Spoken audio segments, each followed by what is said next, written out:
I firmly believe in that, and that is why I would like to invite you as members of the Philippine Press Institute to cooperate with those who have come to your country to assist in development.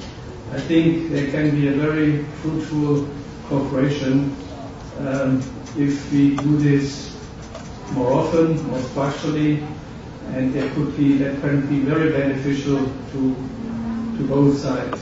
I have read yesterday that the President has kind of criticized you a bit.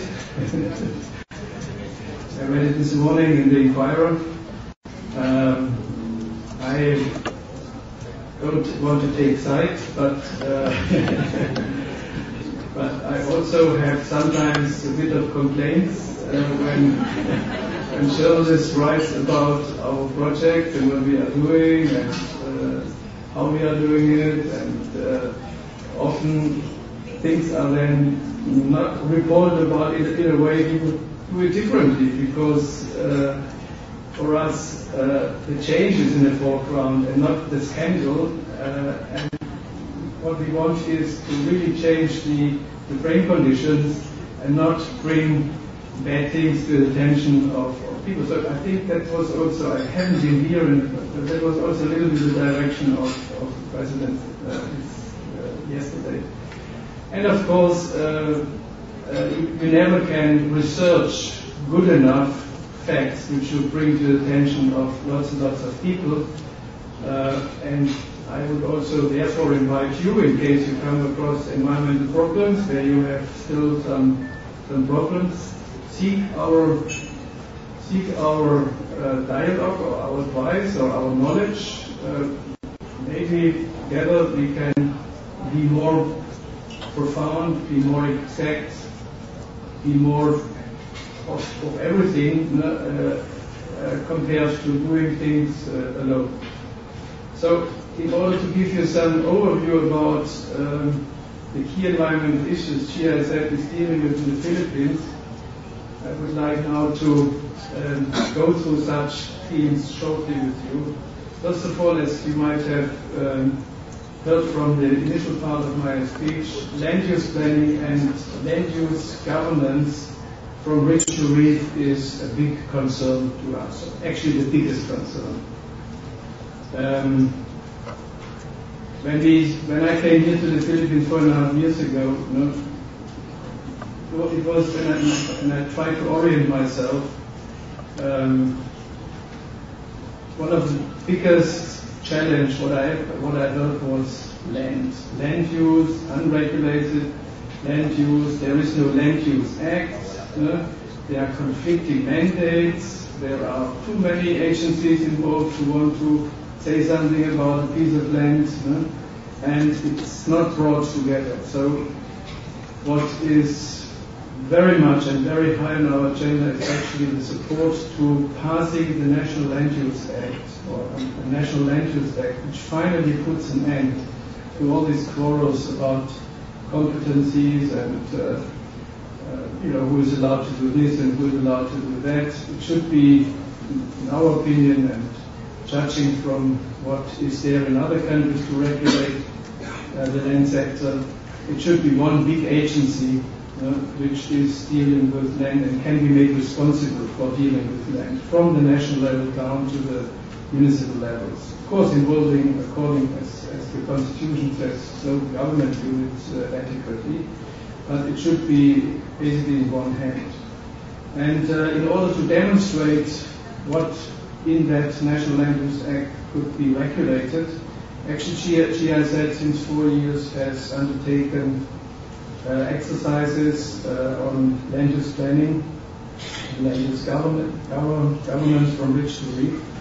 We have come up with processes that are participatory to increase ownership and transparency in land use planning, to help reduce the illegal use of land, its conversion and destruction, to improve the resilience from natural disasters and climate change by inserting into the land use planning processes certain checks on whether the land use planners have thought of, for example, if you are situated along the coast, They have thought about the rise in sea level, which is around the corner.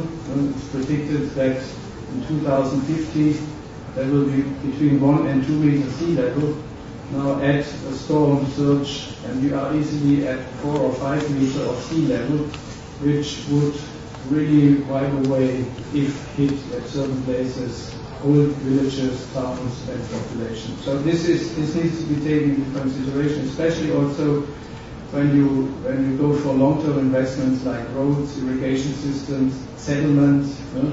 You cannot be but very careful on the implications of climate change, especially in your country. And finally, when doing proper land use planning, you determine the best investment option for different land categories. We do this actually in 8 provinces in the Visayas and over 50 municipalities in Region 6 and 8. So land use planning and governance from rich to reef is really at our heart.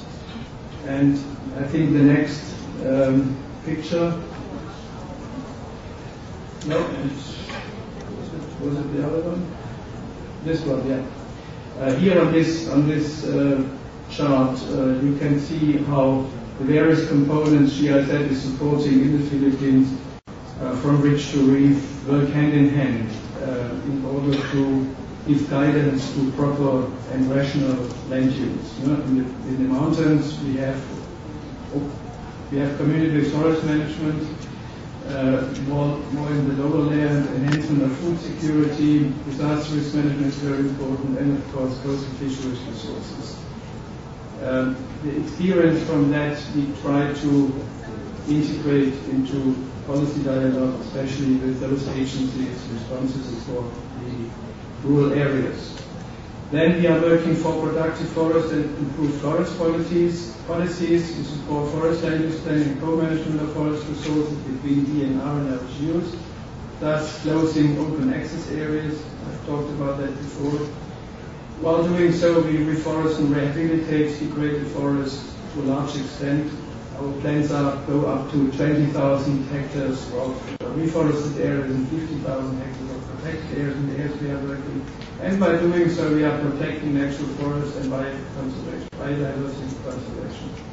And last but not least, with one of our projects, we are trying to prepare the Philippines to become ready. RED is an international climate scheme whereby in future those countries who preserve their forest shall be remunerated for that.